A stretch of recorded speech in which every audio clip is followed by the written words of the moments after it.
इथं टाकी केली असते ही, बर तर ही टाकीमध्ये रस स्थिर होतो. बर स्थिर झाल्यानंतर त्याच्यामध्ये जे बागॅस किंवा पास्टाचा जो कचरा येतो हा तो तिथून प्रथम स्टेजला काढला जातो. जर आपण ते हलवलं नाही तर तो करपतो. मग तो भांड्याला करपतो, मग ते वायाला जातो, खराब होतो तो, आणि गुळाची क्वालिटी मध्ये पण फरक होतो.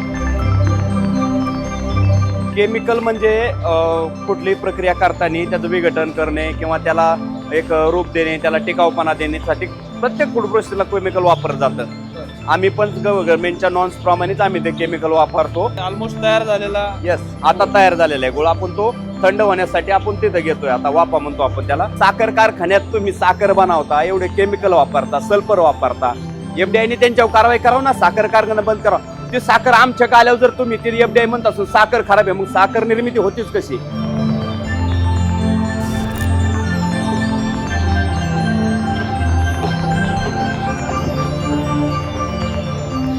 ऊसापासून गूळ बनवण्याची ही पद्धत मागच्या काही दिवसांमध्ये राज्यभरामध्ये अन्न व औषध प्रशासनाने विविध अन्न निर्मिती करणाऱ्या ज्या संस्था आहेत, दूध उत्पादक शेतकरी असतील किंवा गुऱ्हाळा असतील, यावरती छापे टाकले आणि गुऱ्हाळाचा प्रश्न पुन्हा चर्चेचा विषय ठरला.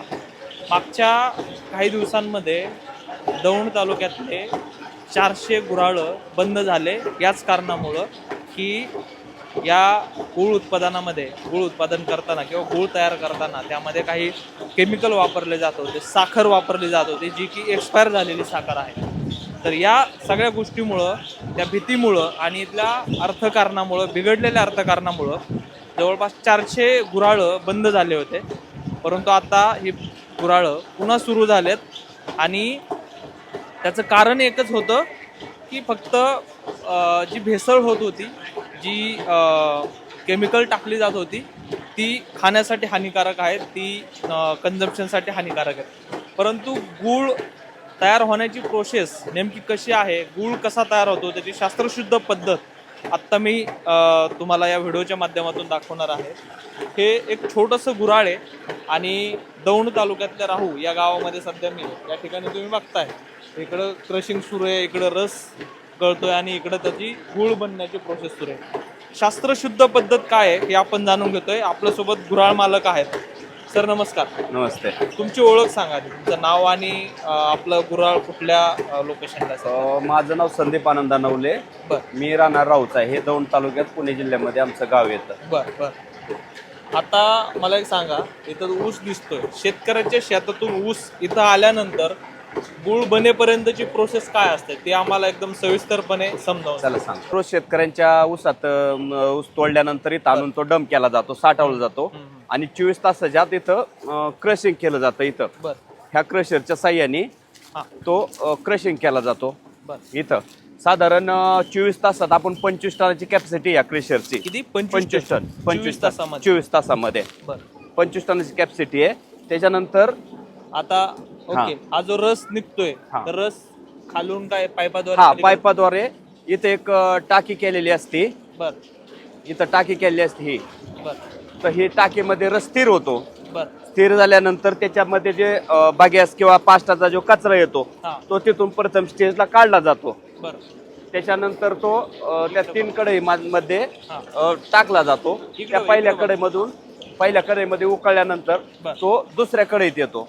दुसऱ्या कढईमध्ये उकळ एक ठराविक तापमान गेल्यानंतर त्याला आपण भेंडी पावडर टाकतोय, ज्याने अनेक चुना वापरतो, अनेक हायड्रोस्पोनिक वापरतो, जेणेकरून काय होतं ती प्रोसेस आपण बघू. आता इथलं मला सांगा, आता हे ह्याच्या गुऱ्हाळामधनं रस बाहेर निघतोय आणि हे चौथा बाहेर निघतोय. ओके. आता याचं पुढं कसं काय होतं? यातनं सगळं स्वतः संपूर्ण इथं वाळवला जातो आणि तो इंधन म्हणून इथं बट्टीसाठी वापरला जातो. ही बट्टी आहे. बट्टी कसं काय काम करते बरं? ही बट्टीमध्ये फक्त ऊसाच्या रसापासून तर गुळ बनवण्यासाठी जे आपण टेम्परेचर देतो, तर टेम्परेचर मध्ये पूर्ण जाळ सुरू आहे. टेम्परेचर देतो, तर टेम्परेचर तयार करण्यासाठी ह्यात बागॅचा आपण वापर करतो थोडक्यात.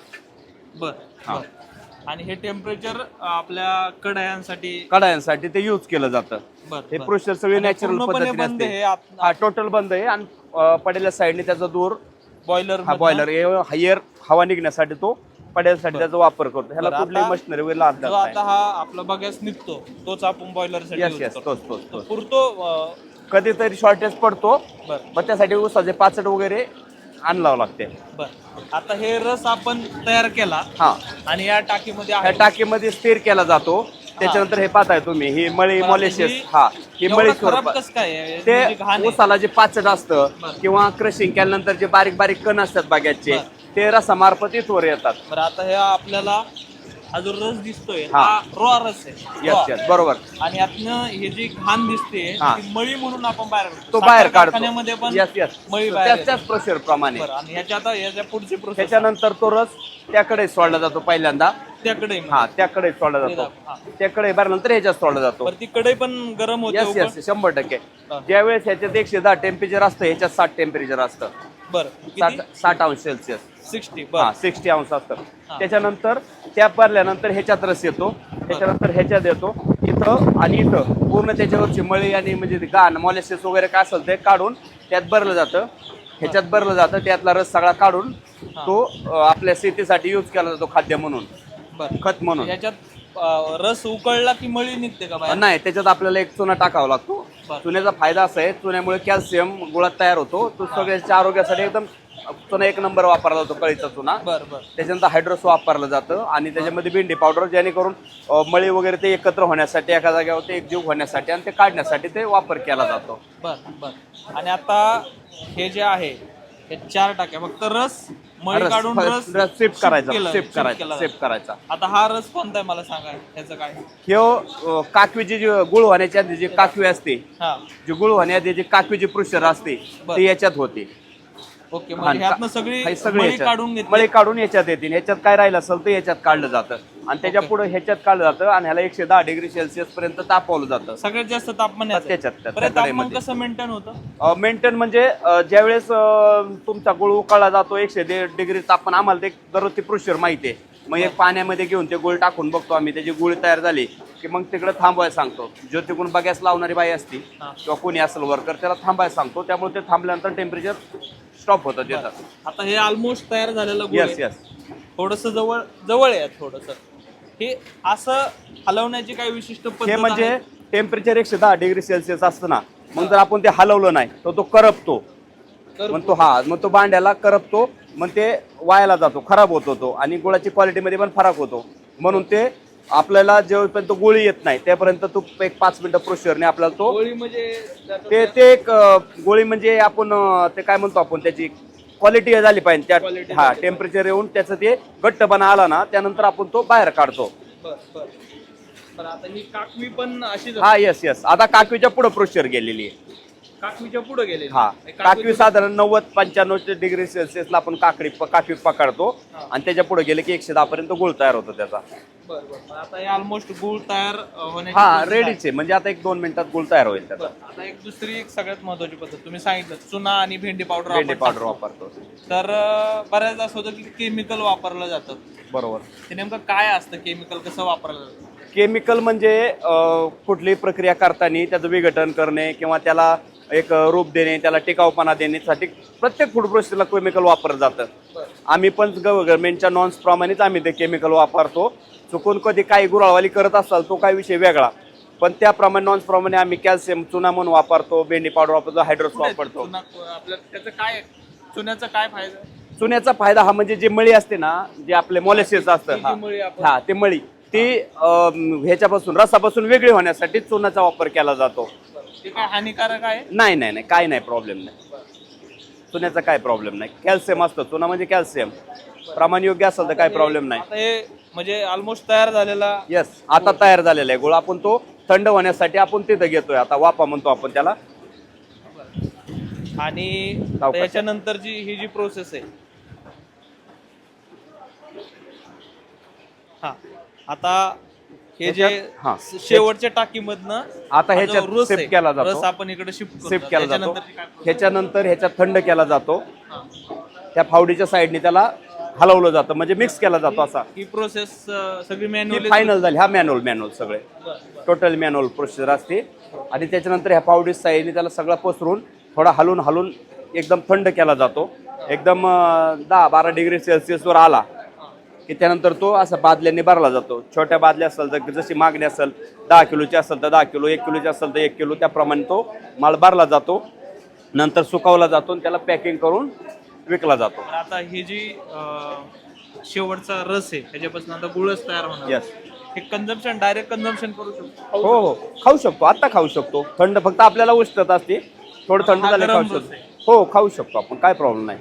आणि आता ह्याच्यानंतर किती वेळानंतर आता हे भरणार? एक 15-20 मिनिटं लागते. 15 मिनिट लागतं थंड व्हायला. एवढं हाय टेम्परेचर असतं ते कमी व्हायसाठी टाइम लागतो. या बकेटमध्ये हा, मग ह्या बकेटमध्ये तो भरला जातो. म्हणजे जशी मागणी असेल 1 किलोची बकेट, अर्धा किलोची बकेट, पावशेरची बकेट, जशी मागणी असेल तो त्याप्रमाणे भरला जातो. सगळ्यात महत्त्वाचा मुद्दा ज्यावेळेला आपण बघतो एखादा प्रोडक्ट तयार करत असताना हायजीनचा येतो. या ठिकाणी हायजीन कशी राखली जाते? बऱ्याचदा असं आता आपण इथं चपला यूज करतोय, तर मग अशा वेळेला चपला ज्या भागात राहतो त्याची चप्पल तीच वापरली जाते. ही चप्पल बाहेरची चप्पल आत आणली जात नाहीये. म्हणजे त्यामुळं ते बाहेरचं आत येणं, आतचं बाहेर येणं काही विषय नसतो. आणि हे सगळे प्रोसिजर साईडने असतात ना, त्याच्यामुळं काही प्रॉब्लेम येत नाही तो. आणि आता याच्यानंतरची प्रोसेस काय असते नेमकं? ह्याच्यानंतर जो गुळ भरला जातो तो विक्री केली जाते मार्केटमध्ये. गुजरातला जातो, पुन्हा मार्केटला जातो, किंवा काही लोक इथे येऊन स्वतः घेऊन जातात. आता सध्या FDA ने जे काय कारवाई केल्या त्याचं नेमकं काय आहे सध्या या ठिकाणी? आता FDIचं मी समर्थन पण करत नाही आणि त्यांना नाव पण ठेवत नाहीये. त्यांच्या म्हणण्याप्रमाणे काही गुराळावर बेसळ होती, चॉकलेटची होती समजा, काही गुराळावर साखर होती, म्हणजे खराब साखर जे आपण म्हणतो. पण खराब साखरेचा जो विषय असा आहे, खराब साखर पण कारखान्यात ड्राय केली जाते, म्हणजे त्याची प्रक्रिया करून पण केली जाते. विषय असं, जे शेतकरी तर गुराळावर साखर वापरतो त्याला एक मेन कारण असतं, जे लोकांपर्यंत कोणी पोचवत नाही.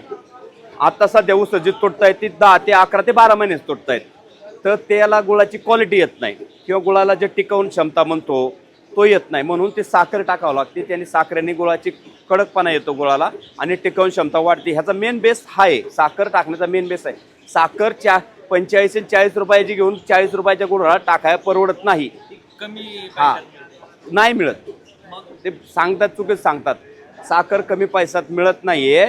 फक्त गुळाला टिकवून ठेवण्यासाठी किंवा गुळाची बिली चांगली बनण्यासाठी ती साखर वापरली जाते, किंवा गुळ गोड होण्यासाठी वापरली जात नाही, उत्पन्न वाढीसाठी वापरली जात नाही. फक्त जो आपण टाकलेला गुळ आहे तो मार्केट पण व्यवस्थित जावा आणि विक्री होऊन ते 4 महिने ते टिकावं म्हणून ती साखर वापरली जाते.